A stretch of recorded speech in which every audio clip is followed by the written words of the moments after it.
Bugungi ish kunimiz Haval M6 ikkita Damas mashinasi bilan boshlandi. Haval M6 ga qo'yilayotgan jihozlar bilan tanishtirib o'taman. Boshqaruvchi blogimiz Yevropa Gazdan Basico 24x4.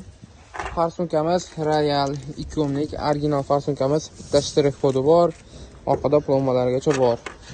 Reduktorimiz Atiker Turetiska original reduktorni ichkariga chiroyli qilib joylashtirib berdik. Hitlar chiqmasligi uchun fragment ishlang, original xomitlargacha osonlikla qilib beramiz. Bu tomondagi Damas mashinasiga qo'yilayotgan jihozlar bilan tanishtirib o'taman.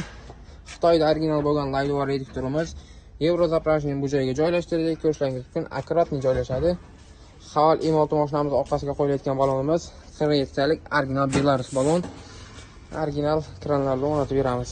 Bu tomondagi Damas mashinasiga balon joylashishni ko'rsangiz bo'ladi.